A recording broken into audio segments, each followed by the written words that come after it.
Free your mind.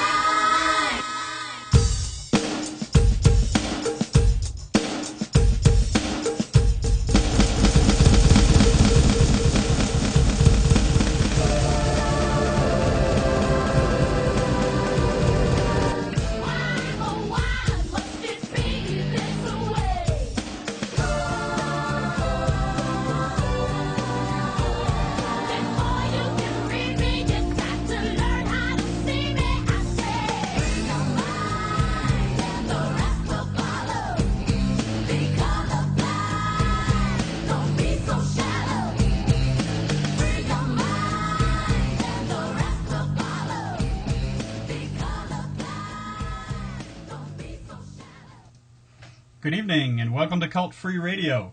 Tonight we're going to talk about Jehovah's Witnesses and the Internet. We're going to talk a little bit about how the Watchtower has reacted in the Internet age and how we got to the point where the August 15, 2011 Kool-Aid edition of the Watchtower magazine artistically portrayed the shadow of an Ethernet cable as a snake in the garden. And it portrayed Jehovah's Witnesses who research about the Watchtower organization online as Internet Eve. Then we're going to talk to our special guest tonight, Paul Grundy, the webmaster and owner of jwfacts.com, the best website for Jehovah's Witnesses information on all of the Internet. Before that, one quick announcement about upcoming Cult Free Radio shows. The next show is going to be on November 19. That's 3 weeks from now, not 2 weeks. And there will be just the one show in the month of November, and that will be it for November. And I want to apologize a little bit for not keeping a regular schedule this fall like I did last spring, but, you know, life sometimes gets in the way of all this internet fun. And anyway, if things go right, that November show on the 19th will be well worth having just one show. It'll be worth at least 2 Cult Free Radio shows put together. And then in December, we'll be having our first Cult Free Radio Christmas special. So look forward to that. I'm having a guest host for that show, and I think it's going to be a serious and humorous take on Christmas and Jehovah's Witnesses. If you want to keep track of all this, you can go to Facebook and like the Cult Free Radio group, and you can follow me on Twitter, MadSweeney1914, all one word, all put together. MadSweeney1914 on Twitter, and Cult Free Radio on Facebook. So our topic tonight's the Internet. And what I did over the last couple of weeks was set up a couple of polls on Facebook asking for people's favorite internet site relating to Jehovah's Witnesses and the Watchtower. And I've got lots of responses and lots of nominations, and I'm going to discuss some of them tonight. Now first, since the entire internet seems to revolve around Facebook nowadays, let's talk about some of the Facebook groups. And the first Facebook group I'd like to mention is called Ex-Jehovah's Witness Recovery 3. It's a Facebook group that now is pushing 800 members, and it was created originally several years ago on MySpace. This was before Facebook took over the whole internet. It was on MySpace, and it's gone through some changes and other iterations, and that's why it's Recovery 3 is in the name. It's the third one put out by this same web group creator. So if you're on Facebook and you don't yet have any ex-witness contacts or friends, this group is a great place to find some encouragement, some friendship, and new people are joining every week. Also on Facebook is a group called Ex-Jehovah's Witness Non-Believers. And as the name implies, it's for former witnesses who no longer believe in the theistic interpretation of God. There's a lot of good discussion in the group, and people often post links to excellent articles and YouTube videos that discuss science and reason. Right now, for instance, there's a poll up there discussing who's your favorite free thinker, Dawkins, Hitchens, Daniel Dennett, or Sam Harris. And if you're no longer a believer or you're an agnostic or pantheist, that might be a good group to check out. Another Facebook group is The End Is Nigh, again, but this time we really mean it. And it's another good one. It's established by Gordon Smith, and it's named for a book he wrote, which is a humorous look at how the Jehovah's Witness religion and the Watchtower Society, how it is to live and grow up and be a Jehovah's Witness with a humorous take. And but the discussion group is basically a recovery and support group for any former or current Jehovah's Witnesses who are seeking. Now, honestly, there are more Facebook groups than you can shake a stick at, so I can't really do them all justice in this show. And in fact, I can't really even do justice to what I'm supposed to be showing on the screen while I'm doing this, because I don't have a producer, as you all know, like a real radio show does. It's just me and my computer and 5 different pieces of software running at once. So if I let the slideshow lag behind what I'm actually talking about, I apologize. I wish I had an assistant here to click for me, but I don't. But on the screen now is a list of some of the other Facebook groups that I know about. Jehovah's Witness Global Recovery Group, Ex-Jehovah's Witnesses, Love Being X, the Congregation That Wasn't But Somehow Still Is, and there's even one named for the Vast Apostate Army. And like I said, I can't possibly find and name them all, but if you're on Facebook, like most people tend to be nowadays, then you really are going to be able to, no doubt, find some of these groups just by searching. If you've just left the organization, or you're kind of still in the organization, but in your mind you've learned the real truth, and you're perhaps lonely and isolated, you feel isolated, you're really not alone, because there are hundreds and thousands of people on these dozens of groups on Facebook, and more people are joining and befriending each other each day. So please, jump in and join us. Now, there are a lot of good websites also around the internet that are not Facebook as well, and I know that might be hard to believe in the year 2011, but it's true. There's still non-Facebook internet out there, and some of these websites that got suggested and recommended on my polls this past couple of weeks are the ones that I'm going to talk about now. The first one is called thebroadroad.com, and the Broad Road is an ex-witness social network and meetup community. They have live chats on a regular basis, which I've sometimes participated in and really enjoyed. There's also a discussion forum there, and mostly this site, to me, in my brief interactions with it, seems like a good way to network with former witnesses and possibly develop some real-life friendships off the internet.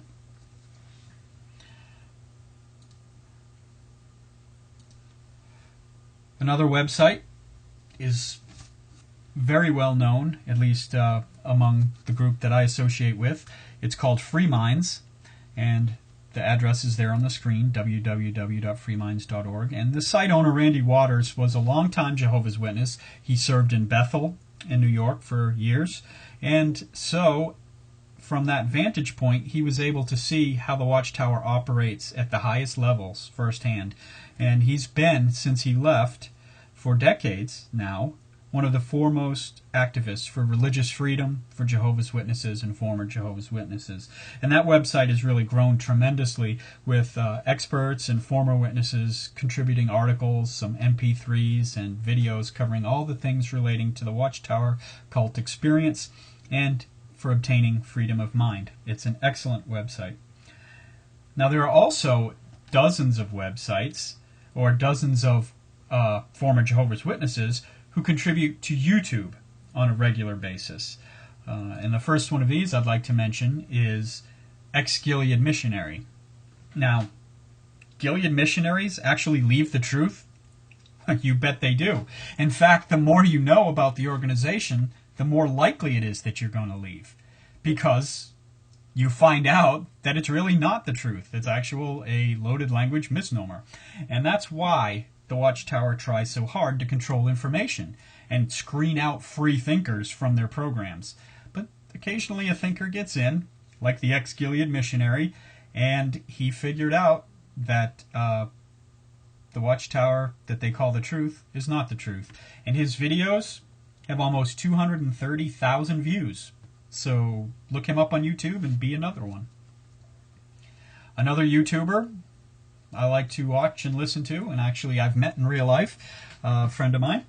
He has had his YouTube channel for just over 2 years and has almost 333,000 views of his videos. That's 333,000 views.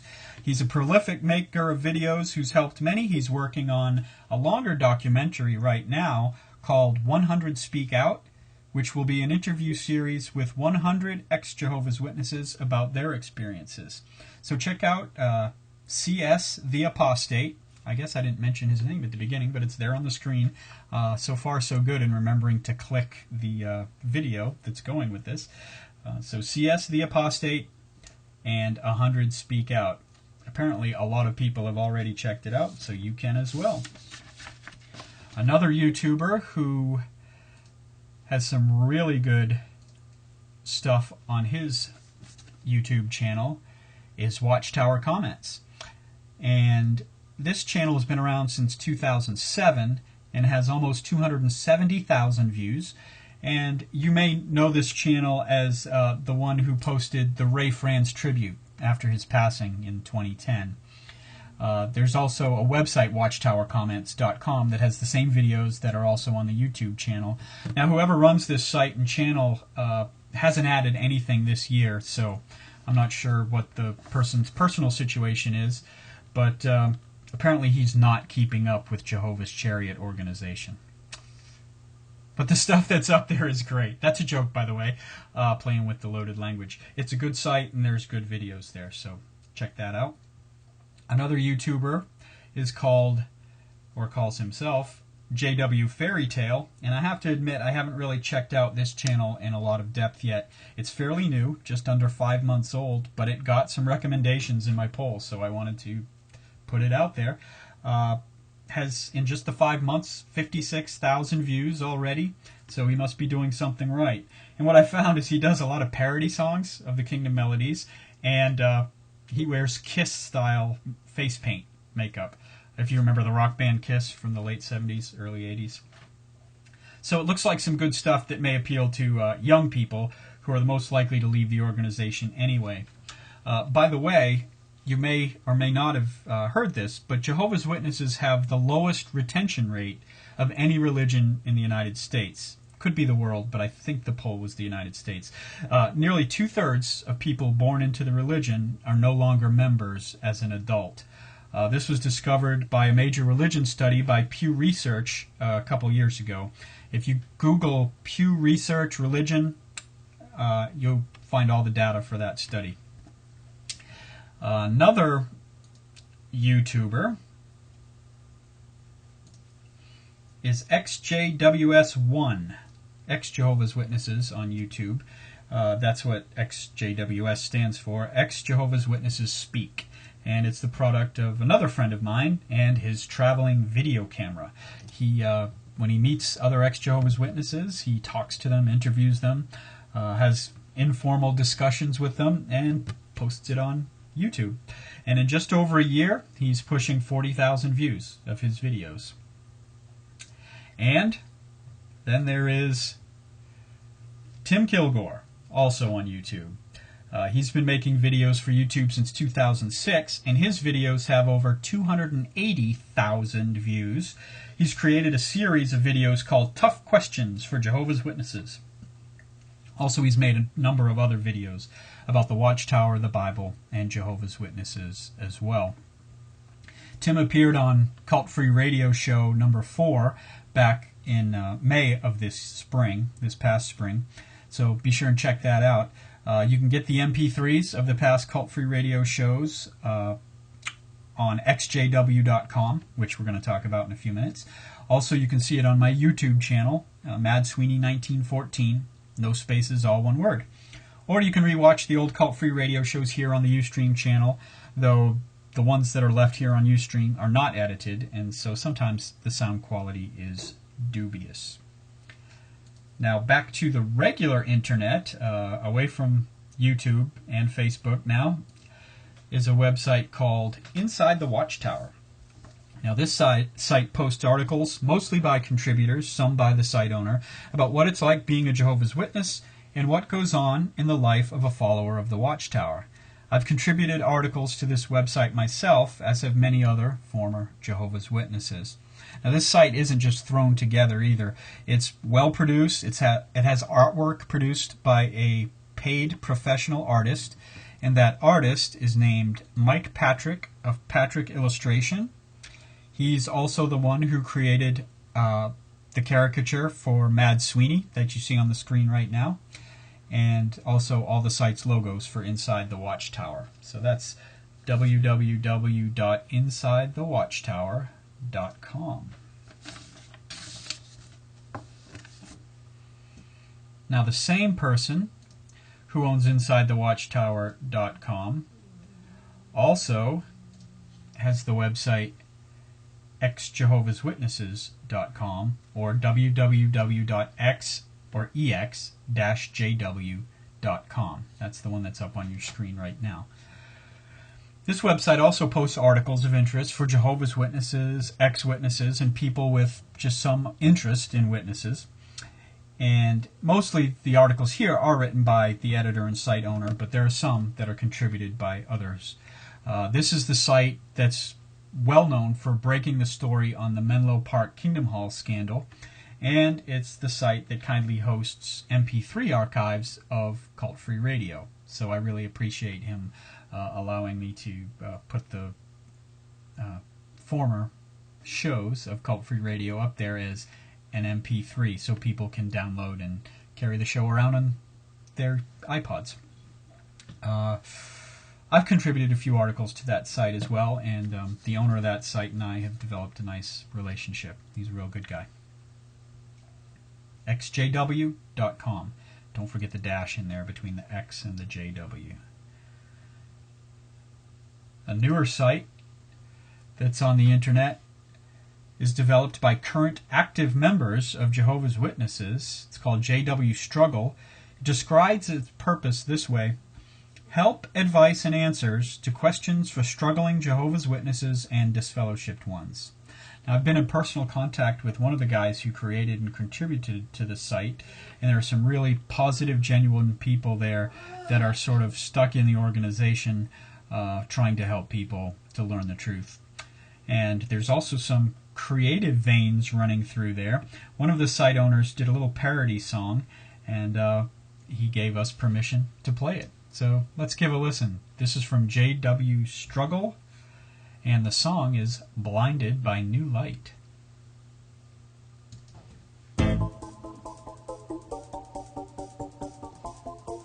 Time ran out, and new light shed forth. Blinded by new light, wrapped up in the truth, the generation wasn't right. Blinded by new light, wrapped up in the truth, the generation wasn't right. Blinded by new light, wrapped up in the truth, the generation wasn't right.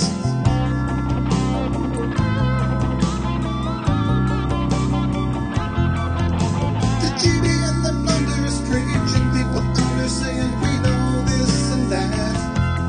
We took the lumps and the bumps when we were adolescents, and we get them under our hats. Now that we are older, feeling kind of bolder, we want off this merry-go-round. Now we know the reason GB is the reason generation theory crashed to the ground.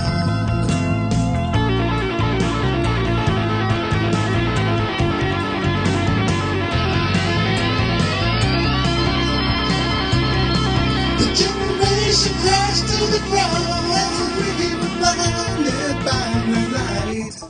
Wrapped up in the truth, the generation was This right. generation shall overlap before all these things Wrapped up occur. in the truth, the generation wasn't right. Blinded by new light. Wrapped up in the truth, the generation wasn't right.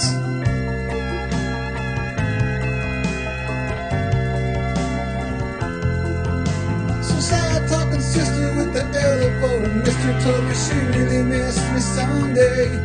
He said you must believe the tower so you can be strong, or apostates will take you away. The CO was checking on our condo to be sure in line with the GB side. And little elder Shirley came by with Sister Shirley and asked me if I needed a ride.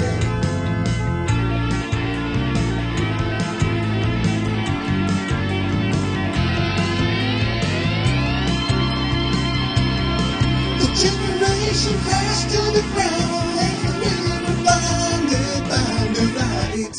Millions now living will die as they overlap in death. Wrapped up in the truth, the generation wasn't right. The Jimmy and the brothers preaching, people understand. We know this, the generation wasn't right. We took the lumps and the bombs when we were adolescents, and we hid them under our hair. The generation wasn't right. Now that we are older, feeling kind of bolder, we want up this very generation wasn't right. Now we know the reason. GB is the reason. Generation theory crashed to the ground. This is a generation overlap. A generation overlap. Apostates are overlapping. This is a generation overlap. Apostates are overlapping. This is a generation overlap. A generation overlap. Despicable fools, they called us. An apostate, Mentally diseased apostates overlapping. JWstruggle.com. And that was Blinded by New Light from JWstruggle.com. So check out that website. They've got some good stuff and pretty decent sense of humor there, obviously. Now the next website to mention, it's called Christian Witnesses, www.christianwitnesses.com. Now there's a lot of stuff there, and some of it's good. The page design isn't so great, and the accuracy of the claims can vary. For example, there's a blurb there right now about the zone visit, which is going on in the United States branch, or just went on. They had a special meeting for the zone visit, and the site calls it the annual delegates meeting, which it wasn't. The site also reports some statistics that were announced at the zone visit for the 2011 service year, but then states that the service year runs from the end of October 2010 through the end of October 2011, which hasn't even ended yet. So obviously the statistics aren't from that date that is given. So anyway, the point is, take what you find at this site with a grain of salt and do your fact checking. And that, of course, goes for every site on the internet, because not everybody knows everything before they decide to put it on the internet. So check out the details. And but there is some good stuff on there, and it's really from a oftentimes a religious viewpoint. So it's good for people who are still believers at the time that they're searching. Now the next website is called Jehovah's Witness Recovery, and it's www.jehovahswitnessrecovery.com. And I kind of personally view this website and its discussion forum, we call it for short JWR, is a kinder, gentler version of JWN, which we're going to talk about later. But in addition to their moderated discussion board, they also have a resources section with links to all kinds of information about Jehovah's Witnesses and about the Watchtower. It's a really good place for ex-witnesses and doubting witnesses to visit. It's a very supportive, comforting, non-threatening environment to participate in the forums there. And it's a good-looking site. The colors are good. Everything works that you click on, which is always nice when you go to a discussion forum. And speaking of discussion forums, there's also a JW Support Forum, which is one that I've visited from time to time. The layout and organization there is very nice as well. It's a very welcoming environment, just like Jehovah's Witness Recovery. It's a moderated forum, so you can visit with the expectation that there's some sort of enforcement of civility there, and you're not likely to be getting caught in a flame war or being bashed for stating your opinions. So that is JW Support Forum. And while we're on discussion forums, the biggie. JWN, Jehovah'sWitness.net. This is one of the oldest and busiest internet discussion boards relating to Jehovah's Witnesses and the Watchtower. The site owners originally established an online discussion board for Jehovah's Witnesses back in the 90s, while they were serving the Watchtower organization as faithful members. There were lots of Jehovah's Witnesses forums popping up online at the time, lots of witness websites. People were meeting and talking with other witnesses from all around the world in the mid-90s. So maybe you're wondering, well, what happened to all those pro-Watchtower sites? Why do ex-Jehovah's Witness sites so vastly outnumber the pro-witness sites today? Well, it was actually the Watchtower cult's own doing. And I'm going to give a little history here. First, the November 1997 Kingdom Ministry came out with this quote: "There is no need for any individual to prepare internet pages about Jehovah's Witnesses, our activities, or our beliefs. Our official site presents accurate information for any who want it." End of quote. Now, since that little sentence wasn't quite enough to get Jehovah's Witnesses off the internet, 2 years later, the November 1999 Kingdom Ministry presented the article, "Use of the Internet. Be alert to the dangers." Now, after pouring on the scare tactics about meeting, heaven forbid, worldly strangers, they paint the specter of apostates posing in witness clothing, warning at the subheading, "Websites of quote-unquote Jehovah's Witnesses." The first paragraph of that subheading reads, "Consider, for example, some internet sites set up by individuals who claim to be Jehovah's Witnesses. They invite you to visit their sites to read experiences posted by others who claim to be witnesses. You are encouraged to share your thoughts and views about the society's literature. Some give recommendations about presentations that could be used in the field ministry. These sites offer chat rooms for individuals to connect to, allowing live communication with others, similar to talking on the telephone. They often point you to other sites where you can have online association with Jehovah's Witnesses around the world. But can you tell for certain that these contacts have not been planted by apostates?" Now, if you're not familiar with how the Watchtower speaks, this paragraph is a really good example. The language is loaded with meaning that an indoctrinated witness will clearly and unambiguously understand. So the words say what I just read, but the witnesses at the service meeting that discuss this article will get the meaning like this. Consider, for example, some internet sites set up by individuals who claim to be Jehovah's Witnesses, but probably are not. They invite you to visit their sites and read experiences posted by others who claim to be witnesses, but are probably apostates. They encourage you to share your thoughts and views about the society's literature. Some give recommendations about presentations that could be used in the field ministry, etc., and a bunch of other good-seeming stuff. But you can't tell if these contacts are apostate or not. They're setting you up to follow Satan. If you listen to them, you're endangering your very lives because Jehovah is going to kill everyone soon at Armageddon. So that's what the people at the Kingdom Hall hear when they hear that sort of paragraph read. And so if you can't tell a good website from a bad website, how do you protect yourself? Well, the Watchtower's point is obvious. You avoid all websites relating to Jehovah's Witnesses and the Watchtower, except for the official site of the Watchtower. And in case the witnesses didn't get it, the next paragraph tells them that by using these websites, they're going against the Bible.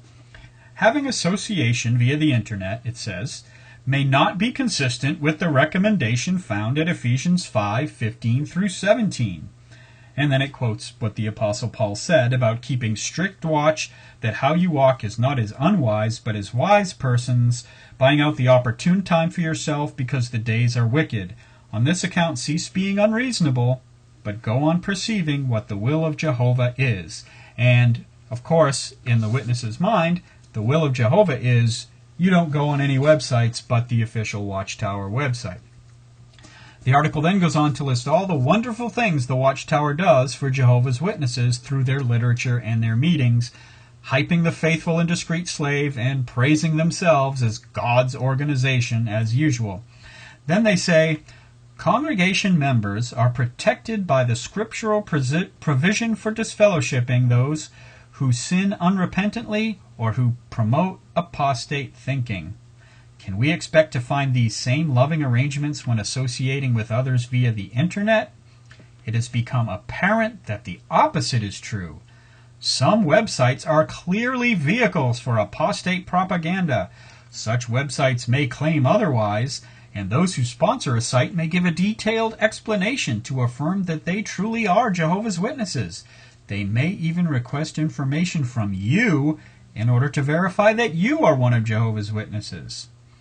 And in case that hadn't scared the congregation enough to avoid the internet, they pull out the God card. Jehovah wants you to exercise discernment.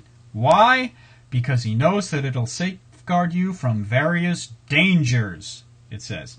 And then it quotes Proverbs 2:10 through 19 and describes looking at these internet sites as, quote, the bad way, leaving upright paths, and associating with people who are immoral and devious in their general course. Pot, meat, kettle, governing body, and the Watchtower Society. Then they pump up the organization some more, and they pump up the meetings at the Kingdom Hall as the only safe place because the internet and the world are so dangerous. Then they turn up the scare tactics again by going after the children. There are no limits or checks on the kind of information that is maintained by and accessible to internet users, the article says. Often, children and teenagers are easy targets of crime and exploitation in this environment. Children are trusting, curious, and anxious to explore the relatively new world of cyberspace. Parents, therefore, need to supervise their children and give them sound scriptural guidance about using the internet, just as they would guide them in their choice of music or movies. Now, this would be sound, practical advice if it wasn't couched in the middle of this entire Scarefest article of cult speak. Now, the next paragraph reads, sadly, some who were once our brothers and sisters have had to be disfellowshipped because of association that started by meeting worldly individuals in chat rooms on the internet, and eventually led to immorality. In shocked disbelief, elders have written that some had actually left their husbands or wives to pursue a relationship that began on the internet. Other individuals have disowned the truth because of believing information provided by apostates. Given these very serious dangers, does it not seem reasonable to be cautious about becoming involved in chat sessions on the internet? Certainly exercising wisdom, knowledge, thinking ability, and discernment spoken of in Proverbs should safeguard us in this. But, even with all these scare tactics, they have to admit that at least some of the websites that claim to be made by Jehovah's Witnesses actually are made by Jehovah's Witnesses with some very good intentions. But, because the cult's leadership does not want its members creating websites, these witnesses are painted as not going along with theocratic arrangement. The article says, noticeably, there have been a number of individuals who have created websites ostensibly to preach the good news. Many of these sites are sponsored by indiscreet brothers. Other sites may be sponsored by apostates who wish to lure unsuspecting ones. Commenting on whether there is a need for our brothers to create such websites, Our Kingdom Ministry, November 97, page 3 stated, there is no need for any individual to prepare internet pages about Jehovah's Witnesses, our activities, or our beliefs. Our official site presents accurate information for any who want it. So, they're unambiguous. Don't make websites if you're a Jehovah's Witness. Don't read websites about Jehovah's Witnesses if you're a Jehovah's Witness. Then the article goes on to bash even faithful Jehovah's Witnesses websites that discuss Bible topics and help people research the scriptures. So, don't share your experiences on the internet. Don't help one another study the Bible. Don't meet other witnesses over the internet.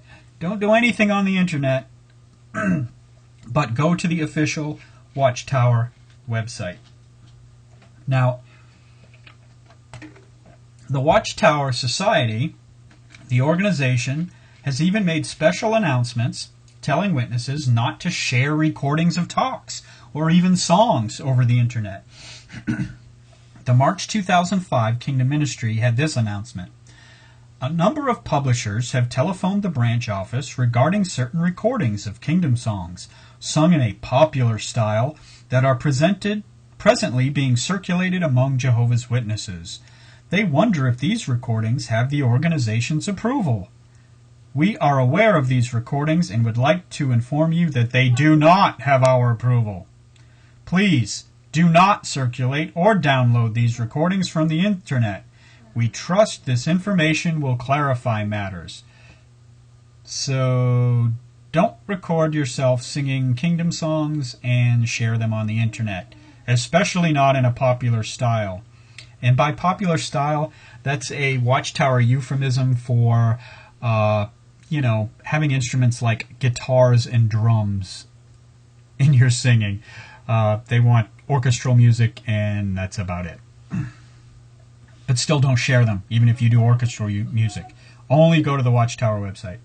Then a question box article in April 2010, Kingdom Ministry said, it was titled, Should Jehovah's Witnesses Circulate Recordings or Transcripts of Talks?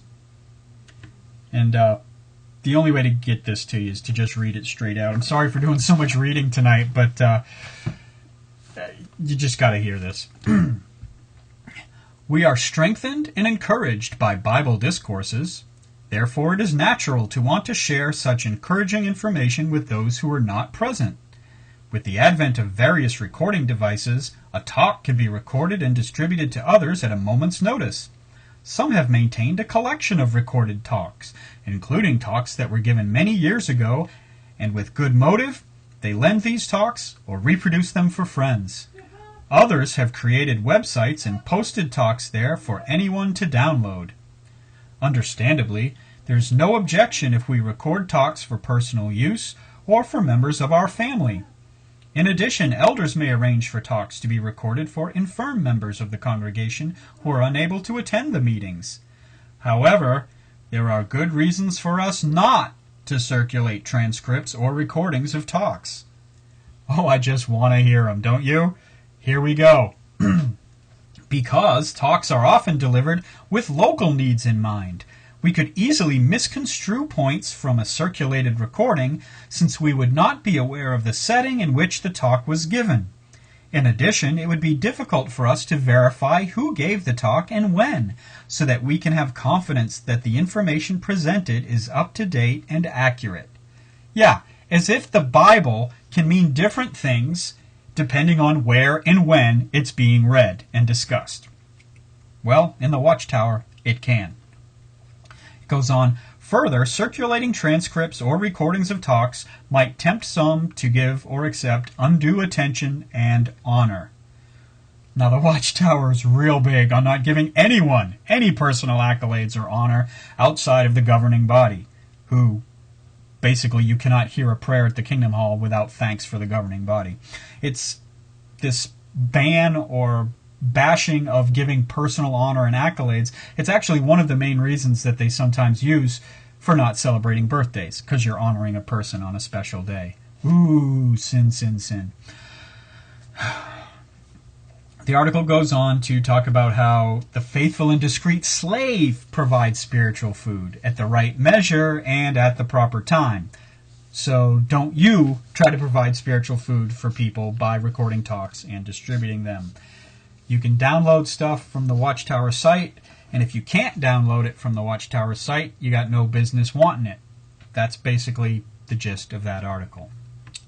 So, for more than a decade, the organization's been demonizing the internet as a big, scary danger that Jehovah's Witnesses should fear and avoid. Both avoid visiting and creating websites relating to their faith and to the Bible. Now, this is why it's so hard nowadays to find any pro-Watchtower, pro-Jehovah's Witness websites. The Watchtower cult leaders have scared most of the faithful Jehovah's Witnesses off of the internet, at least as far as creating websites of their own. But the fact that all these sites that we've been talking about so far this evening have so many people visiting them, many of them active Jehovah's Witnesses, plus, my own personal experiences online, it tells me the Watchtower's failed in its anti-internet mission. Witnesses still are using the internet a lot. If you're an active Jehovah's Witness, a disfellowshipped or disassociated witness, or someone who was raised as a Jehovah's Witness but never got baptized, there's a survey right now at a website called jwsurvey.org. This is being done by an active Jehovah's Witness who wants to know about these groups of people and how we all feel about certain Jehovah's Witness doctrines. So please support John Cedars, I believe that's an internet pseudonym, in this important research effort. That's jwsurvey.org. And I don't think I have a slide for that. So jwsurvey.org. I'll repeat it a few times just to make sure. You got it. Now back to our list of websites that we were talking about. That was kind of a long aside there, but I feel it was pretty important to talk about the Watchtower's reaction to the internet since the advent of the internet to the public in the mid-90s to now. But we were talking about Jehovah's Witnesses, Jehovah'sWitness.net, more commonly known as JWN. Now originally, the site owners were Jehovah's Witnesses, providing a good venue for witnesses association on the internet. Well, the Watchtower cracked down on the internet, and that didn't set too well with these site owners. And eventually, they left the organization. And now that forum has changed addresses a couple of times, but remains to this day as the biggest and most populous ex-witness discussion forum on the internet. Now, for information on the internet, the most popular information site and the best, at least in my opinion, I didn't check up the Google Analytics to make sure that it has literally the most number of hits, but I would be willing to bet that it's right up there. It's my favorite information site, and it is jwfacts.com. This website is number one for information about the Jehovah's Witness religion, the Watchtower Society, and the way they operate, and their doctrines. You want to know if Jehovah's Witnesses believe they're the only ones God will spare from execution at Armageddon? Do you want to know about anointed partakers increasing at the memorial year after year? Yes, increasing. Want to analyze the Watchtower's light gets brighter doctrine? Well, all of that and the kitchen sink has been meticulously researched, documented, and displayed for your edification by tonight's guest, Paul Grundy, on his website, jwfacts.com. Welcome to Cult Free Radio, Paul. Hi there, Sweeney, and everyone listening in. Well, Paul, you're most well known for your website, JW Facts, which in this Facebook poll I mentioned last week came in by far first place as the most popular website relating to Jehovah's Witnesses. But even though a lot of people use your site regularly as a reference to look up things, Watchtower, and you do have your personal story on there, I think listeners would appreciate if you and I talk a little bit about you and your personal journey. So you were raised as one of Jehovah's Witnesses. How many others in your family were witnesses? So my parents started studying back in 1972, back during the 1975 era, and without them knowing, her sister, my mother's sister, also started studying, and they got baptized at the International Convention in 1972. So I grew up with my family and my cousins as witnesses, and then later on, both my grandparents converted. Once the grandfathers died, the grandmothers came in as well. So there's probably 20 in my family circle that are all witnesses. Okay. In the early 70s, it seems like that was a time where a lot of our parents or grandparents came into the organization because my mom studied in the early 70s, was baptized in 1975. My dad foot dragged for a while, but he eventually came in as a few years later. So, the 70s was a kind of a booming time for the organization, especially the first half of the 70s before 1975. And so you were raised a witness. What age were you baptized? I was baptized at the age of 16, and so when I did get this fellowship, my mother felt I couldn't understand why I felt that it was unfair that I got baptized so early. She thought, by the age of 16, I really knew everything that I needed to know to make an informed decision that the witnesses were the truth, whereas I sort of disagree quite adamantly that by that age you really know very little other than the indoctrination you've been exposed to in your early years. Yeah, I agree with your viewpoint on that, and it's really sometimes tragic or sad to be at an assembly and see a little 8 or 10-year-old get baptized. I mean, just because you know enough to answer the questions by rote, or even if you seem to have that kind of understanding, you don't have the emotional maturity or understanding to make that kind of commitment for life. And it's kind of sad that the organization can't see things that are obvious to what they call Satan's world and worldly people. You can't drive, at least in this country, until you're 16. You can't vote until you're 18. You can't join the military until you're 18. You can't drink alcohol in this country until you're 21. But you can dedicate your life to a religious organization at basically whatever age you're able to answer a series of questions. So, 16 though actually is it's older than some and younger than some. I was 15, so I know where you're coming from. So when you finished school, Paul, did you continue serving in any particular roles in the congregation, in the organization? Yes, I left school, or I did year 12, and then went off to university. But I was also started regular pioneering at the same time.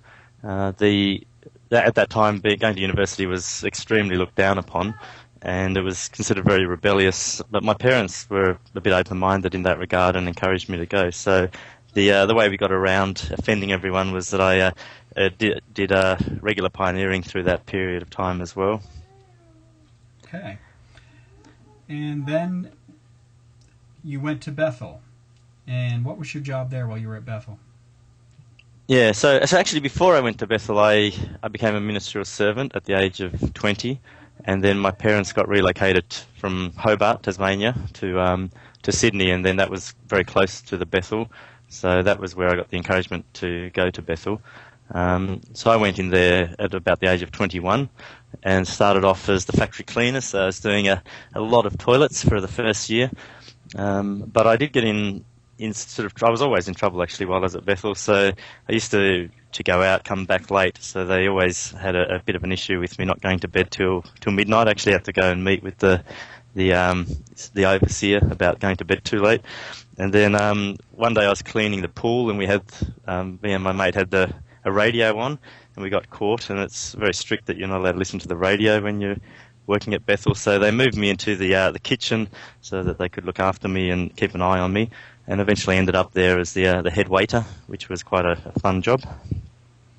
Wow, it's interesting that that the rules are so, I guess, I would call it at my job today, if an employer was like that, sort of micromanaging, to pay attention to little things that a grown adult man really should be able to handle himself. Listening to music on the job isn't a big deal unless it's a distraction to other workers or to customers or something. But, cleaning a pool, listening to music, big deal. Or going to bed. You're an adult. You can go to bed when you want to go to bed, but not at Bethel, apparently. They really like to have that control, apparently. And so eventually you left Bethel, and what were the circumstances that led up to you leaving? So I never really enjoyed Bethel, and so I wanted to leave after about 2 years, and the head of Bethel, Viv Moritz, called me into his room and encouraged me to stay. He admitted that nobody would want to live in Bethel, and certainly that's not what Jehovah really wants in the new system. There won't be any dormitories like that for people to live in, but we need to do what we need to do until the new system comes, and that was definitely going to be soon. So I listened to him and stayed for a little bit longer, which was probably, looking back, it was a great thing. It caused a lot of stress for me at the time, but that is what really opened my eyes to the religion then.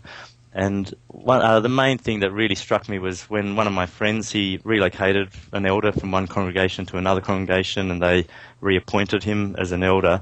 And it turned out that he'd been having an affair for 7 years with his wife's best friend. He'd even bring his wife's best friend into Bethel strategically and have sex with her within Bethel, and got this fellowship. And that really sparked something in my mind that, aren't elders supposed to be under the influence of Holy Spirit? They're appointed, they get prayed over, the appointment gets sent to Bethel to be examined and thought about, and God's Holy Spirit is apparently involved, according to the magazines, in that appointment. So it struck me that, well, if God's Spirit was really watching this, then how is it that he got made an elder after so many years of committing adultery? And I did ask a lot of questions about that, and everyone starts to sort of come up with excuses, but they were very hollow excuses to me. So that's where I realised Holy Spirit really doesn't have anything to do with this organisation. I still believe that they were trying to do what was right and probably had the best doctrine, but I just couldn't believe that it really had very much of God's guidance behind it. So that really, for me, that just shattered my world, really. So I left Bethel in quite a sort of depressed state about the religion and everything in general. Yeah, that would be a real, what they would call a real test of your faith. But it's interesting how they don't seem to see how making those claims that the Holy Spirit directs the organization, but fails on a regular basis to find out these people who are doing things wrong, and actually appoints them to positions of authority in the organization. It's almost an insult to God's Holy Spirit to say that Holy Spirit appoints people, because either it appoints corrupt people or it's incompetent in finding out the corruption. So either way, I see it as disrespectful of the Holy Spirit by giving it credit for these things where it really needs to be given blame for. But anyway, well, you left Bethel, but at the time you didn't leave the organization completely for approximately 10 years. Can you tell us a little bit about what you did and what you went through during that period? Yeah, so I left Bethel and I travelled the world for a year on my own, and really did everything that I wasn't supposed to do, didn't go to meetings, and then came back, and I was very concerned that if I didn't, I really didn't think it was the truth, but I hadn't done any doctrinal research, but I was just in fear that I'd get disfellowshipped, and then my family would just disown me and life would have no meaning. I sort of, while I was travelling, felt somewhat hollow about the meaning of life and what there was if there weren't watchtower truths. So I confessed everything to the elders, and I got publicly reproved and went back into the congregation, got married just so that I could settle down. But really, I could never get back any appreciation of the doctrine, and found right from then on I was extremely irritated at every meeting with the negativity about everyone's bad, the world's bad, when really I knew that the people I met that weren't witnesses were just as good and loving as the people that were witnesses. They weren't any worse. I could see that a lot of the rhetorical fallacies coming from the stage. So I put up with not really believing, but not knowing what else to believe, really for the sake of keeping in touch with family and friends. So you knew things were wrong with the organization, both with its teachings and the way it's run, but you hadn't yet made a concerted effort into researching all of the problems with the history or the doctrine or the organizational control. What finally moved you to go ahead and plunge into that research that led to your creation of JW Facts and you finally leaving the organization?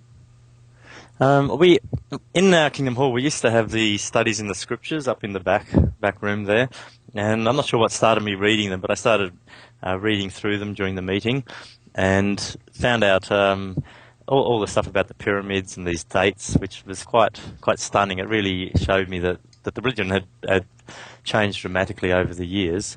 But again, I dismiss that as light gets brighter. The things were a different era then, and God had sorted that out.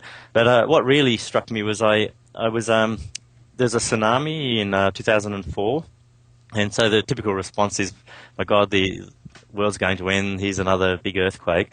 And a woman that I'd just had an interview with, she was a recruiter, had noticed that I used to work at the Watchtower Society, and I'd had a couple of chats to her about things, and she called me straight after the tsunami and said, "Don't worry about this. It's perfectly normal. In fact, in the same area there was a tsunami back in 1737, and there have always been earthquakes." So I started to do a little bit of research about that, and found that just by looking in the encyclopedia, that goodness, the Watchtower, isn't only incorrect about doctrine, but outrightly lies about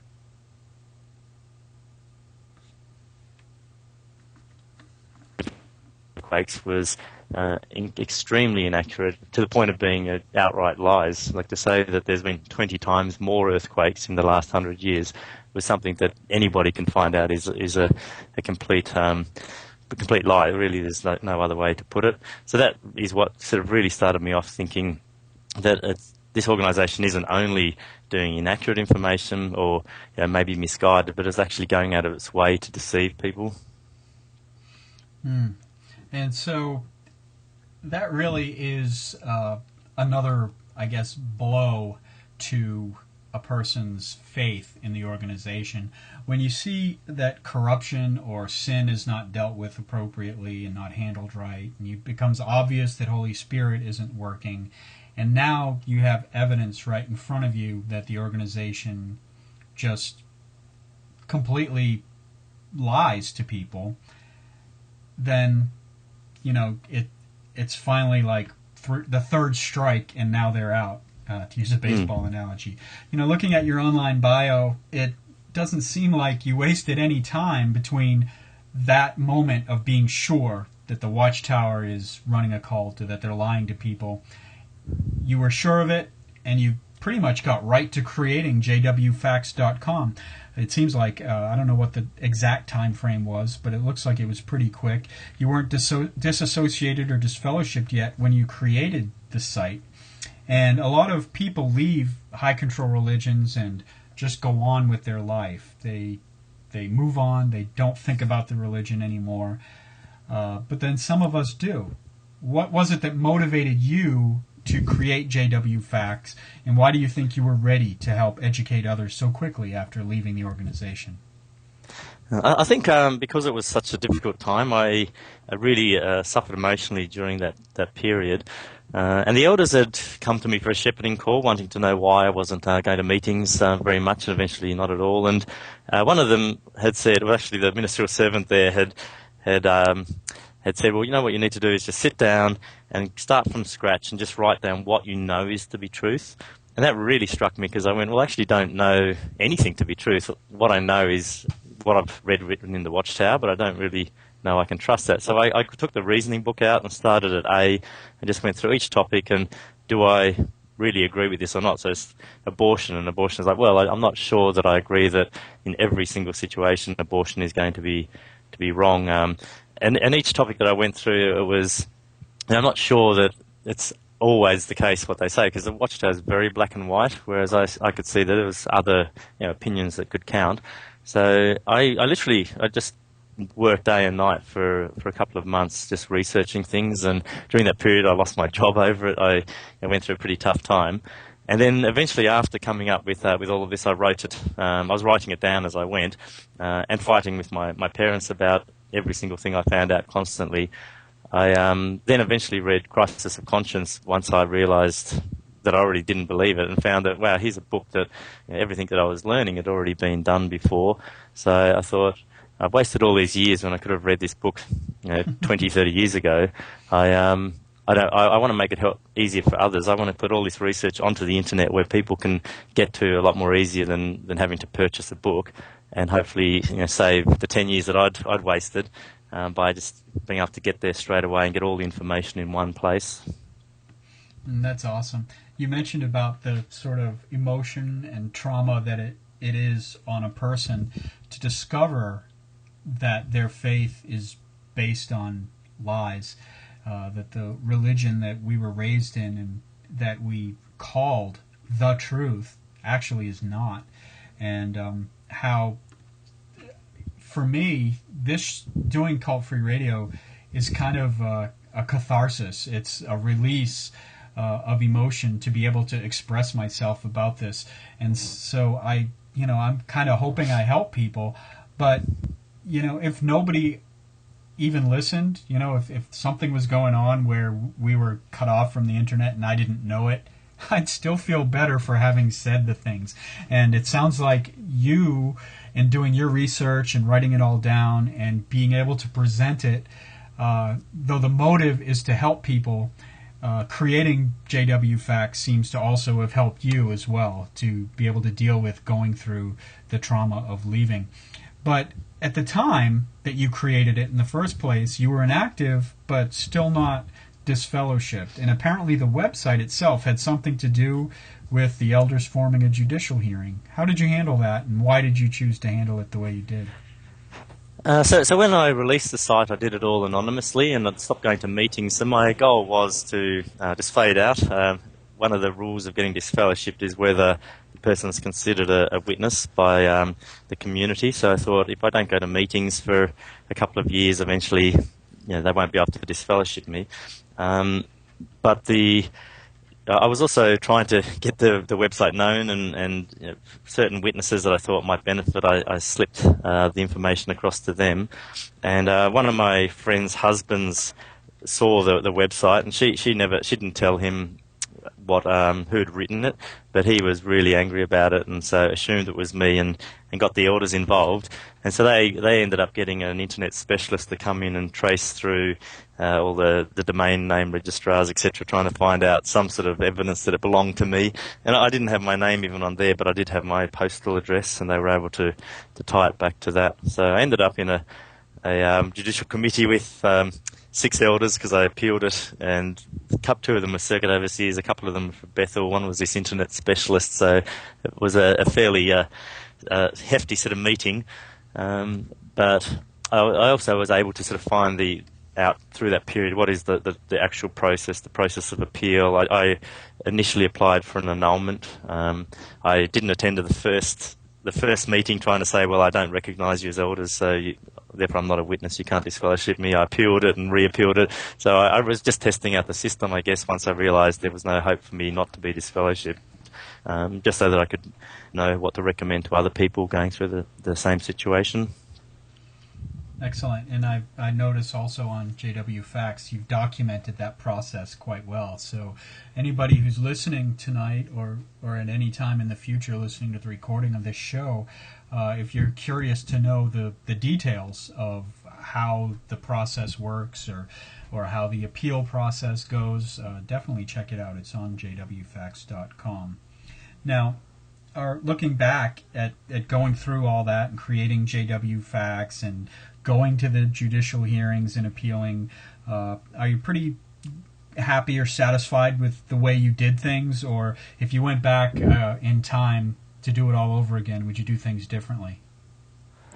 I think the way I did it has gotten me to where I am now with the website, so I think it's allowed me to help a lot more people than if I'd gone out a little bit more quietly. But at the same time, I would recommend most people not do what I did. I'd recommend fading is almost always the best way. But then everyone has different reasons, so if somebody doesn't have too much to lose, it's definitely better to disassociate and to be able to go, I'm completely free, you don't have to look over your shoulder.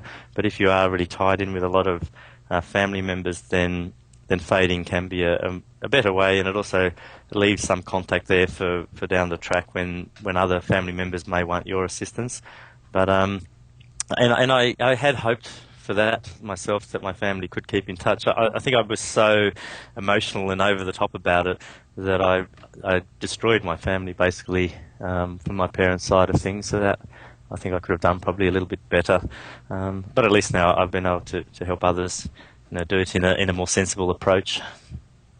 Yeah, definitely. Your site has been a big help to a lot of people, myself included. And so the family issue always comes up. It was an issue for me. We talked a little bit before the show about why I am in the inactive state formally that I am. So it's a challenge, and the Watchtower sets it up that way intentionally to keep people in whether they want to stay in or not, which seems sort of counterproductive and odd because the fear of leaving, I don't know, it seems like if I was running any kind of organization, I wouldn't want people to be members that didn't want to be. But that's just me.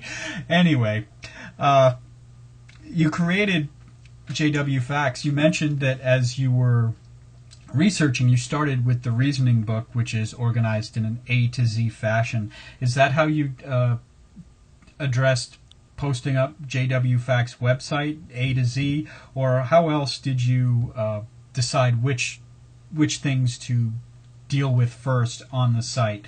Was it perhaps topics that bothered you the most, like for instance the earthquake one, or things that you thought would be more important to help others, or what was your sort of plan of action in developing the site itself? When I initially did it, it was like a book, so I did it as an A to Z, but over time it progressed into sort of really the 3 points that I make on the website, that the Holy Spirit isn't directing it, which is a big factor. So if that's the case, and then the second factor, there have been a lot of errors, then what does that mean? Well, that basically means that there's potentially still a lot of errors in it. It potentially isn't the truth anymore now than it was before. So I've sort of split it into those areas. But really I have to thank my mother for the way it turned out. My parents were circuit overseers during this whole period, so they really have a deep knowledge about the whole workings of the organisation. So everything I would come up with, my father wouldn't talk to me actually about it, but my mother would come back with these counter arguments, and so I basically just wrote topics around what she would argue about, which is very typical of what a witness would say. So, well, we may be wrong, but we're the only ones that preach. So then I go and research preaching and find out, well, they're not the only ones that preach, and certainly what the preaching they do is extremely inefficient. Or we're the only ones that don't go to war, so go off and research war, and then you find out, no, there's a lot of pacifist religions out there, and different viewpoints about why war is or isn't right or wrong, or how that doesn't really indicate anything about witnesses. So I've basically put on there all the different topics that I discussed over this sort of year with my mother, that are the type of things that other witnesses will bring up or think in their own minds as they're trying to leave. So I've kept it fairly limited and a restricted site because it's just that sort of information. That's where my site is different than, say, more modern sort of sites, or someone like Free Minds. So Free Minds actually gets a lot more views than my site, but it's a different sort of site where it's full of new and interesting information, whereas I'm trying to keep mine to, this is the information a person needs to know to leave the religion. And then things like Free Minds is a great site for then, well, the support from other people and more from their experiences, etc., to help you sort of continue on over the next year. Randy in Free Minds is very much a very experienced cult counsellor, exit counsellor, and so there's other sites there I think that specialise in different areas, and I'm trying to keep it just very factual and doctrinal to get you your mind out of the doctrinal issues very, very quickly. I think it's very successful at its goal, and it's very, like you said, it's focused on that goal, and I think it does it well.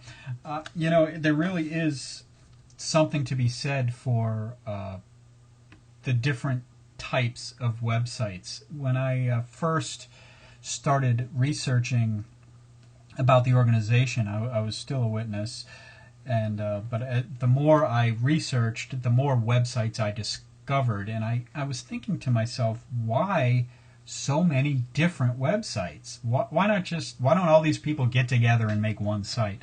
And then I realized that there are a couple of good reasons for that, because there are sort of different things appeal to different people. For instance, the websites that seem to focus on a lot of personal experiences, those are very, very popular with some people, but for me, that's not really my bag. I appreciate experiences, but once I've read a couple, I can't sit and read experiences all day long. However, information on doctrine and things like your website, that really, really interests me. And so what interests me may not interest, for instance, my wife or somebody else. So there is a diverse number of websites out there that all have something for a lot of different people. And you mentioned Free Minds, and I really appreciate the work Randy has done as well. That's been going for really a long time, and he's worked really hard at that.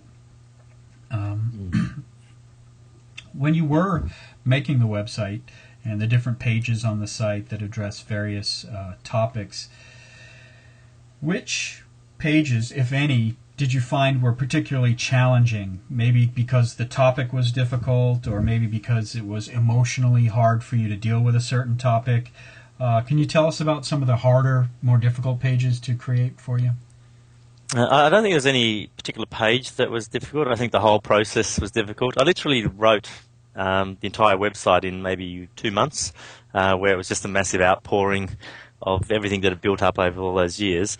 It was then actually took me a long time after that to then go back and rewrite it all, because what I wrote was very was cathartic, but really overly emotional and really very aggressive against the Watchtower Society, and so I had to go back and rewrite it as to what is actually reality. And then when I went through and did a lot of the research, some of the things that I had written weren't necessarily accurate, and I really wanted it to be 100% accurate.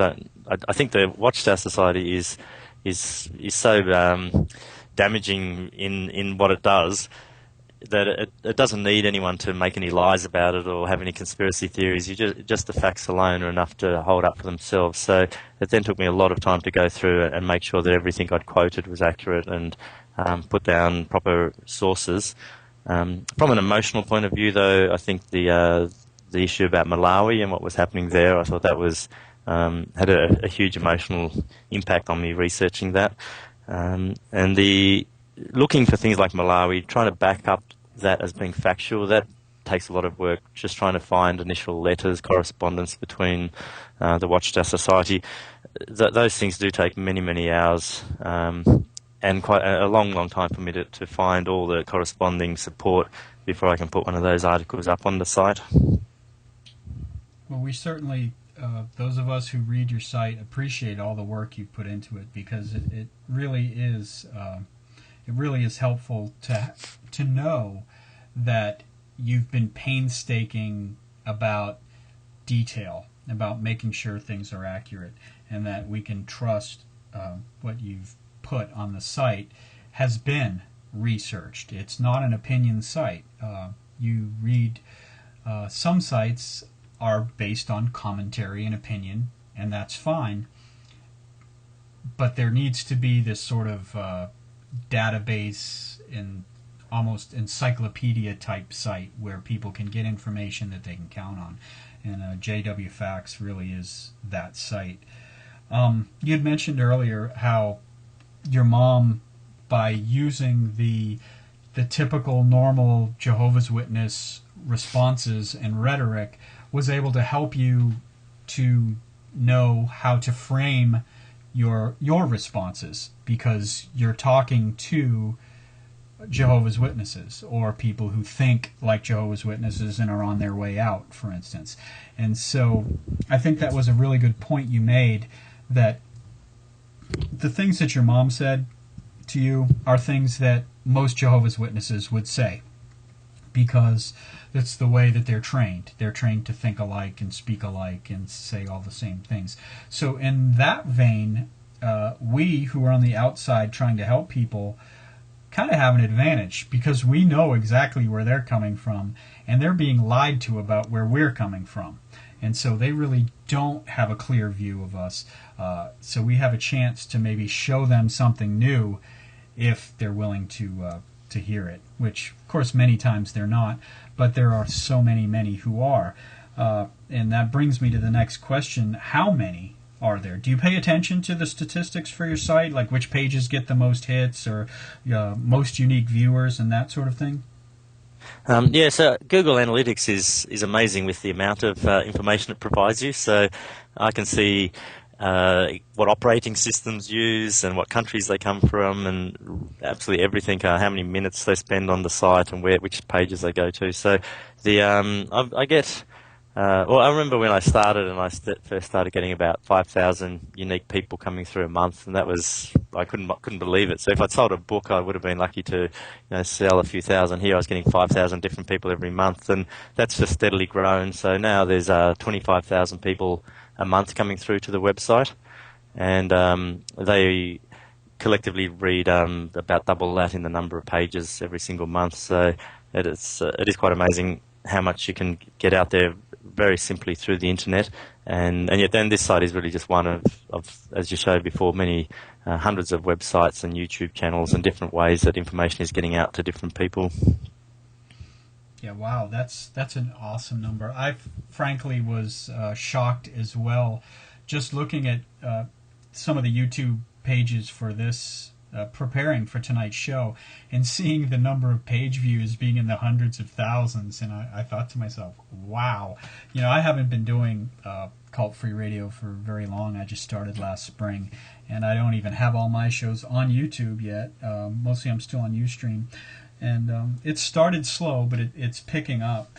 And but it really is amazing how many people are interested in this topic, the topic of Jehovah's Witnesses, and who are working on getting out of the organization, or who are out and need to learn about the different issues going on with the Watchtower organization, that they're... we're led to believe that when you leave, you're going to be isolated and lonely, but there really are as many of us, I think, probably as there are actual active witnesses. And so it's just a matter of us getting together and getting to know one another and sharing information, and it really, really is cool. Are you ever surprised by which pages may get more traffic and which pages get less than you anticipated? Not too much. Over time, the main ones have floated to the top. So the most, the five which are most viewed are the one on disfellowshipping, the one on the cross, the one on blood, and the one on 1914, and the one on earthquakes. So the sort of core doctrine are the ones that seem to float to the top because they're the ones getting referenced by most other sites. But by far the most viewed site is the one on famous Jehovah's Witnesses, and that's for several reasons too. One is I think a lot of witnesses are out there. They always get very excited by who's a famous witness and do those searches, but also the search engine optimizations comes from a lot of the photos on there. But a very popular article on there is the one about Michael Jackson as well. So these ones that are about famous celebrities are a great way for people to come into the site and then jump from there into looking at other information they probably weren't even looking to find out at the time. Yeah, that's true even of people who, like me, who kind of know what I'm looking for when I go to your site. Certain times I'm researching a particular topic or whatever, and I want to get some information on it. I'll sometimes end up there for what I thought was going to be a 5 or 10 minute reading of an article, and I'll end up reading 5 or 6 different articles. So if having the celebrity list on there gets people to show up and read other things, that's really awesome. That's great. What's your personal favorite page on the site? Are there any pages you feel like you really hit a home run with, so to speak? You hit the mark that you really like? I like the one on fear and cult mind control. I think it's a pretty heavy article. I don't know what other people think about it, but that I think I came to realize that I could not understand why. Here I was talking about information with my family that was just so obvious, so obviously wrong, and yet they could just dismiss it, switch it off, not take any notice of it, come back with just ludicrous answers. And so when I went off and did sort of research into how the mind works, Lifton's different criteria, cognitive dissonance, it really made me not only understand where I was at, but also understand where my family were at, and be, I guess, less confused and judgmental about them there. So I really would encourage everyone to read that to help both themselves and others. One of the most common questions people ask me with emails is, how do I get my family to leave?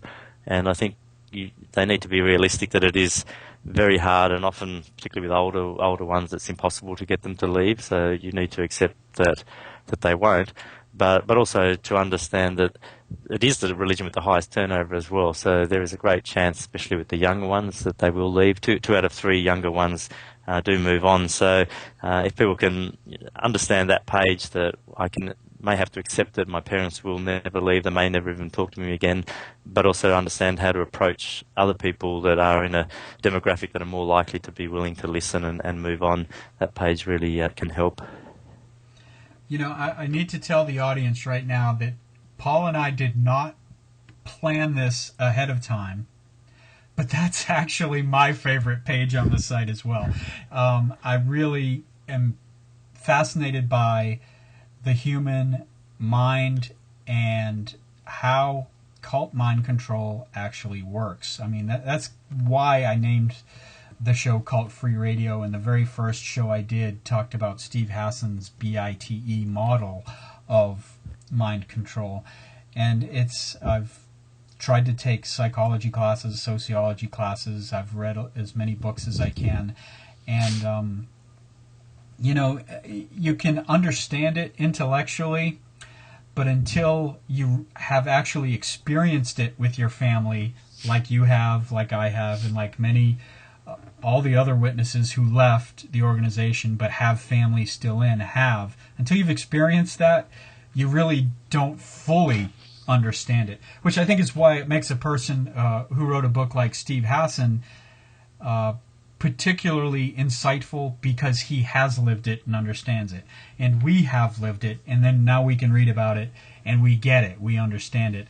But at the time when it's happening to us, I think sometimes it's easy to get overwhelmed by the emotional aspect of it and the pain of people who are our blood relatives being unwilling to listen to us or unwilling to see things in a reasonable way like we would like them to. But yeah, that's actually the one on cult mind control is my favorite page on the site as well. Now, we've talked about pages that get a lot of hits, and which pages you and I both like the best on jwfacts.com. Do you get a lot of feedback via email? You mentioned some. Do you get any that mention which particular pages helped them the most, the readers, or which seem to get through and affect them in a positive way? Not many people refer to a particular page. I think it's more, wow, just once it resonates with someone, they'll just read a whole lot of the site, and it's just like, wow, you've just summed up what I've been trying to sort of express in my mind for a long period of time. I really like some of the emails. There's been on a number of occasions people have been at conventions and very, very upset by the conventions, particularly lately. They're more hardcore, and comments about higher education or the over-the-top expression about apostates has really upset people, and they've come back and just gone, I really need to have a look and get on the internet, and they'll say how they have then spent the entire night just reading page after page, and they're never going to step into a hall again, which is phenomenal to me, to think that somebody can so quickly just understand what's wrong and leave. But I guess most witnesses do have questions. They do have those things that they have to shelve, and so if you've been worrying about things in the back of your mind for long enough, you can to get there and see that all of this is actually very common. It can be a very rapid process of having the whole organisation deconstructed. Yeah, it's really cool to see that happen. You mentioned that you started the website as just writing yourself and writing in sort of a book form. And I'm thinking about somebody going to your website and reading page after page after page, and the awakening that goes on mentally, and perhaps even the emotion of motivating them to get out. It may be quite similar to somebody who picks up crisis of conscience and reads it. It's a page turner that it's very hard to put down. You want to keep reading. You want to know what happens next. You want to go cover to cover. And when you get to that back cover and you close the book, for the most part, I can't imagine anybody wanting to go back into a Kingdom Hall after reading that as well. So it looks like you're in real good company there with Ray Franz and serving the purpose of helping people and providing a whole sort of broad spectrum of information. And it's really great. I really enjoy jwfacts.com. Now, we talked about some of the positive messages you get. Do you get any feedback from faithful witnesses that perhaps are critical of you on the site or angry? Do they threaten you, or do they tell you, you're going to die at Armageddon? What sort of hate mail do you get? Yeah, so I've actually recently just put a page up on my site, emails from readers, and that does include a number of comments from the hate mail, I guess. And interestingly, it's definitely going up. The last 3 or 4 months, I've gotten a lot more than probably the year before that. So I think the fact that the watchtowers out there telling you not to go on the internet seems to be very good marketing for the internet. Seems to be enticing people to get onto the internet. Obviously, there's nothing the watchtower is going to be able to do now to stop faithful witnesses looking. And so I do have a lot of people sending emails basically saying that you will learn that you're wrong. I can't wait till God gives you what you deserve, and a lot of things about you are working for Satan and this sort of thing. So it is very extreme. And when I friends etc. that have never been witnesses, they'll often want to have a look at my website. When they do have a look, that's the page that they really love. They're just absolutely stunned by the sorts of things that active witnesses are writing to me. But the active witnesses almost never engage in any conversation. Like, they'll just say, you're an absolute idiot, you have no idea, you don't know anything about what witnesses teach. But it's almost impossible for me to actually go, well, tell me something that is wrong, I will correct it. I always tell them that if you can show me anything I've done incorrect, I'll remove it immediately. And I don't think I've ever had them send anything that I have to remove. Yeah, that's not likely that they'll find anything either, because you know as well as I do how well you've researched it. You know better than I do how well you've researched it and how correct you are. It's funny that, and not funny in the good way, how the defenses that they're programmed to have that protect their, I guess, the faith that they have in the organization, really because they feel like there would be left with nothing without it. And it's really tragic and sad that attitude even exists, that there's any organization on earth that people feel like they can't live without. So your site is doing a good service, despite the bad email that you might get from time to time. I'll have to check out that page on the emails that you get and read them. I don't think I've seen that one yet.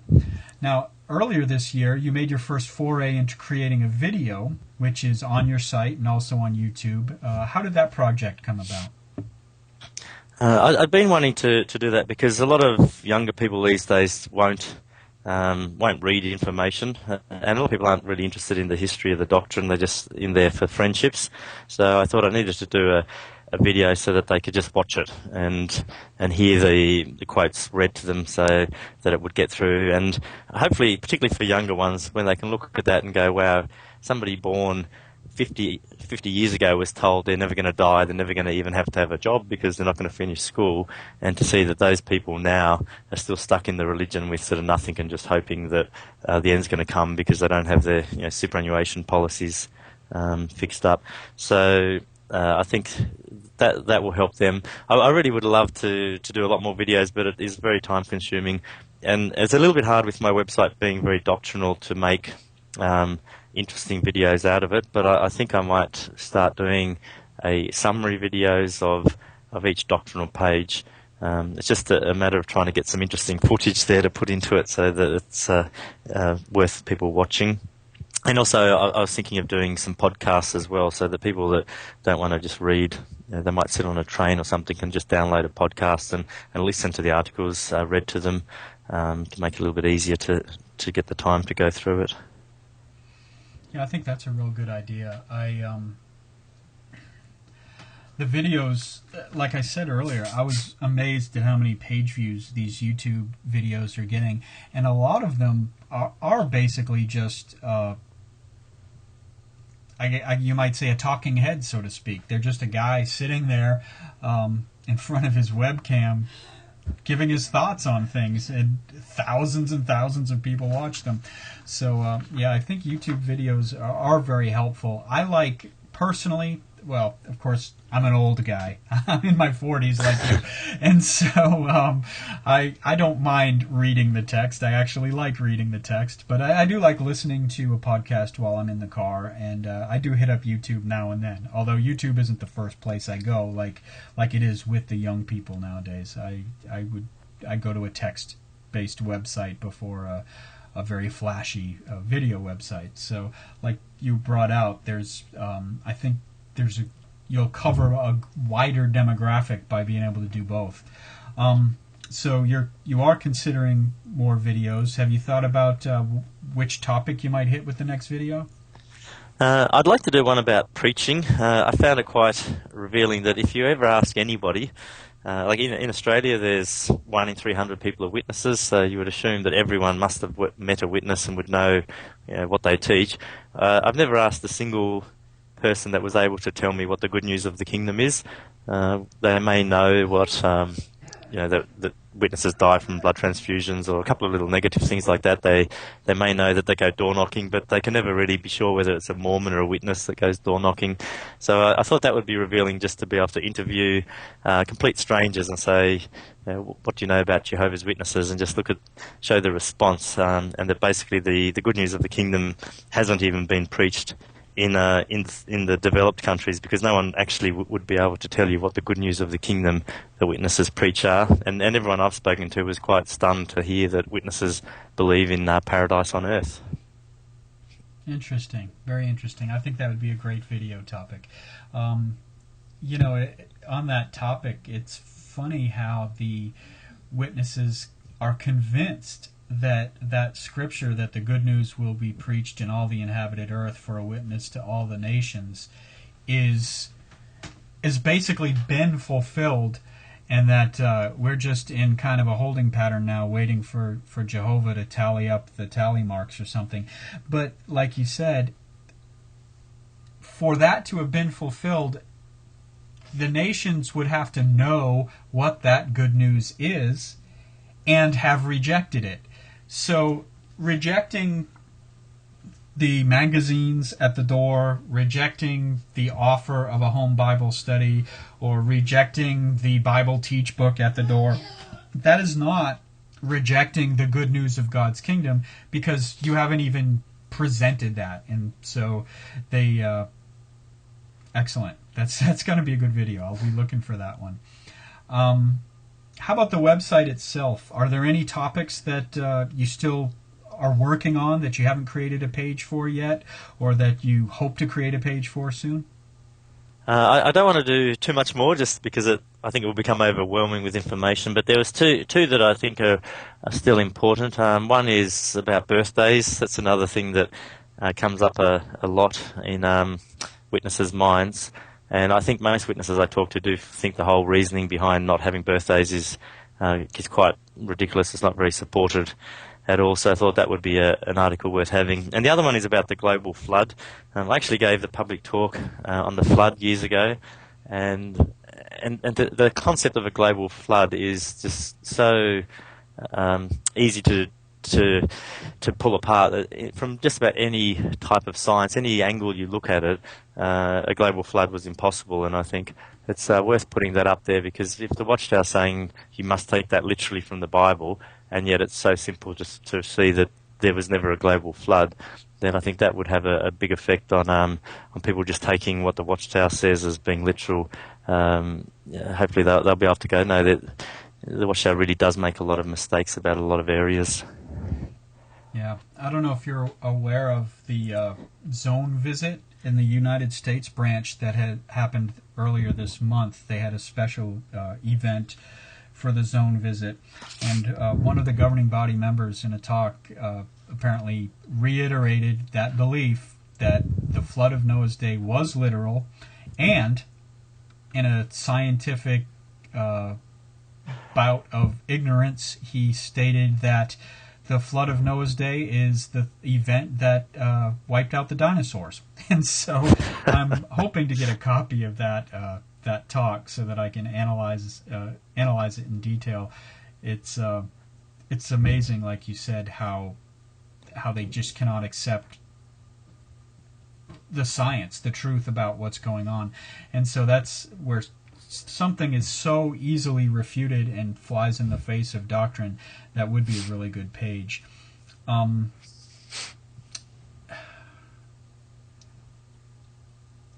had a side thought I was going to bring in, and it's totally slipped my mind. So anyway, we talked on Cult Free Radio back in September about the challenges of leaving the organization with a marriage and family intact. Now, if I'm not getting too personal, was your wife one of Jehovah's Witnesses? And if so, as your doubts about the organization increased, were you concerned that she might not see things the same way? So, and how did you approach her with what you were learning? Yeah, so my wife was brought up a witness, and I did. So when I married her, she was a witness, but she was never at all active, or particularly active. Never really cared. I don't think she ever even knew what the doctrine was. So I guess part of the reason I married her was that at that time I was already doubting. So I didn't. There's no way I could have married someone who was an active pioneer or had any expectations of me. So she wasn't happy when I started leaving. In fact, she hates my website and hates the fact that I spend any time thinking about it. She thinks I should move on. But at least when I left, I was able to leave without upsetting her particularly. She was in mainly because that was her culture, I guess, how she was brought up, but also for the friends. And what really affected her, because I couldn't talk to her about doctrine, she wasn't interested and didn't want to hear about it. But when we stopped going to meetings, and when I stopped, she went to less. We went from being literally the entertainment centre of the congregation. We had people, weddings at our house, we had parties at our house regularly and barbecues, to nobody inviting her out at all anywhere. And then when I got this fellowship, she only went to 1 or 2 meetings, but it was just so hard for her because people were, they treated her differently because suddenly we weren't, the spiritual family or the entertainment family, we were the bad association. So she got very, very hurt from the emotional side. And so I was lucky that pretty well after just a couple of meetings, she stopped going to meetings. And then after a couple of memorials, she stopped going to memorials as well. So at this point now, you and your wife and your son, you're living a normal life, mentally and physically free from the Watchtower cult, just like many others have found their freedom, like my wife and my daughter and I included. Do you ever get tired of being an ex-Jehovah's Witness and wish you could just be a normal person and move on, like your wife might want you to do? Just don't worry about this stuff. I mean, it's kind of hard to shake off all that baggage after you've been out for a number of years. So what's really helped you to deal with all that psychological weight of living for decades in a religious cult? I think I would like to move on, but at the same time, I think I just can't leave everything behind. It's important to be helping other people since I have the means there to help out. So the site is really preventing me from moving on. And there are still other things I keep wanting to do with the site. I get emails now from other countries saying that I should translate it, and that's a massive project because, especially with other national languages in the past, they either weren't written in those languages or the quotes were from different watchtowers. So it's just a lot of work to try and go around and get someone to translate it. So I've got all these projects that I want to do in my mind, and on the other hand, I really would like to not be an ex-J-Dub anymore. I'd like to be an ex-J-Dub. So I think over time I will have to stay involved with this, but hopefully my thinking will be less and less influenced and less around coming up with new ideas for the website. I did find that I did need to get therapy when I left. Everything was spinning around in my head constantly about it, and so I had to go and have some cognitive behavioural therapy. So in Australia, that's paid for by Medicare, And that was great. It was just 8 sessions where it trains you when you start thinking negatively about something, how to stop your mind thinking about that and think about, replace it with positive thoughts. So I definitely recommend that to anyone that is leaving, since many that leave do seem to suffer emotionally for quite some period of time. I think a little bit of therapy can definitely help you move on a lot quicker. Yeah, I definitely agree. My wife and I found that having counseling or therapy was very helpful. It probably helped us to adjust years quicker than we would have without it. In fact, I'm sure that we'd both still be... well, we're not... I wouldn't say we're 100% emotionally stable at this point, but we're much more stable than we would have been without therapy. It really, really was a good help. We would do some sessions together, and then we would also do some sessions individually, and it really helped us both. I highly recommend to any listeners who are leaving a cult like Jehovah's Witnesses or even Scientology or Mormons or any of the smaller, less notorious cults that are around, definitely, if you can, talk to a professional who's trained to help people to get through these sorts of issues, because they really can help. I do recall, Paul, the thought I had a few minutes ago that had slipped my mind, and it sort of is a jump back in the conversation a little bit. But you mentioned about being kind of tied to the site because you have to maintain it and keep up with it. I know a lot of pages, once they're done, it's pretty much done unless the organization has a new light on the subject that you need to address. But can you think off the top of your head if there are any pages that are sort of require fairly regular periodic updates because it's a sort of dynamic situation? For instance, I would think the Memorial Partakers is at least updated annually because the number comes out annually. Are there any other pages like that you have to constantly keep up with? Yeah, definitely the statistical ones. So I have a lot of graphs about the growth. So there's about 20 different graphs analysing how many are leaving each year, how many hours it takes to convert a witness, how many baptisms, etc. So I need to update that once a year, and the memorial one as well. So the Memorial Partakers has become quite interesting the last couple of years with the numbers going back up again. But even the other sites, other pages I need to update because witnesses, and it's a ridiculous concept that they have, but witnesses will constantly come in and go, write emails about the information's old, who cares about the history, the light got brighter. So I've had people occasionally write in and say, when you say that only Jehovah's Witnesses will be saved, that doesn't count because that was written in 1980. It's like, from my point of view, whether it was written in 1980 and they claimed it was truth or whether it's written now doesn't make any difference. It was always what they taught. But so I'm always on the lookout for new and interesting quotes, and particularly the last 2 years there's been an amazing amount of very damning quotes about higher education and about the internet and about apostates and things like that. So if I ever stumble across an interesting quote, then I'll add that back in to show that the religion still is a modern crazy religion. It wasn't only back in the days of Rutherford that there was these really insane concepts being written about.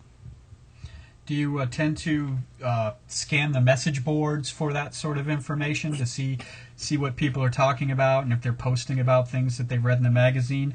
Or I hate to think that you feel obligated to read every new issue of Watchtower and Awake that comes out. You don't still read the magazines, I hope, do you?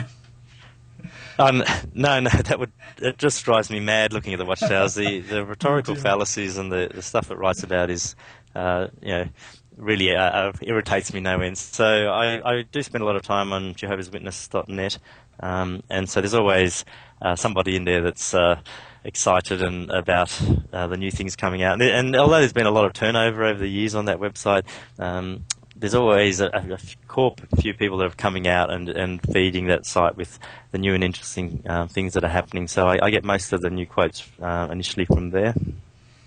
Yeah, I think that's a really good resource, and it's a way that people who are just having a discussion about these topics can actually contribute to something that's going to be much bigger. It's going to become a part of jwfax.com or one of the other websites that uses the information. Like there have been people lately there talking about the new articles on 607 BCE, which is a fairly dry sort of doctrinal topic that most Jehovah's Witnesses don't even understand themselves. But it's a big one in showing that the concept that the organizational members are captive to as it relates to 1914.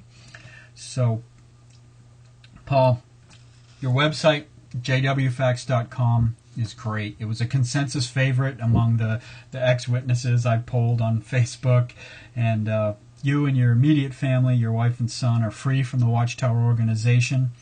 What's next now for Paul Grundy and his family? What are your immediate plans that you'd like to share with the Cult Free Radio audience? I think having a little child has been revolutionary in my life. He's absolutely adorable, and so I really care about now being a good parent and bringing him up to be normal. And so we're actually looking to move homes shortly. I'm still in the house. I've been here for 10 years, so the house that all the witnesses know, and I still bump into the witnesses in the street, and so we're going to move into another suburb about 20 minutes away, and hopefully get Zach into a good school, and then I can get him involved in sports and the Saturday things that I never used to do. Get a nice group of friends and a network there, so that as he grows up, he doesn't even have to know about the religion particularly.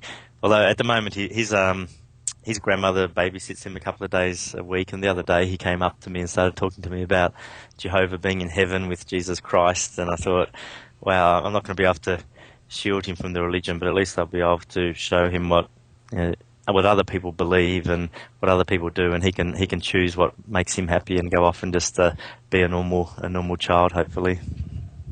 Awesome. That's great to know that he's going to have such a good start in his life and be able to be free, which is something that we as young children weren't necessarily free from, the influence and the mental and psychological coercion of a high-control religion. So that's awesome, Paul. Thank you so much for appearing tonight on Cult Free Radio. I'm sure the audience enjoyed it as much as I did, and best wishes and good luck with your family and your website. Thank you, Sweeney. It's been a pleasure to talk to you. Well, that about wraps it up for this episode of Cult Free Radio. As I mentioned early in the broadcast, our next show is November 19, not 2 weeks, but 3 weeks from now, November 19th, and that will be the only show for the month of November, and I may only have monthly shows from then on. I'm not sure. Check Facebook and Twitter to keep up with the schedule. I'm not on a regular schedule, I'm afraid, and that's just the way it's going to have to be.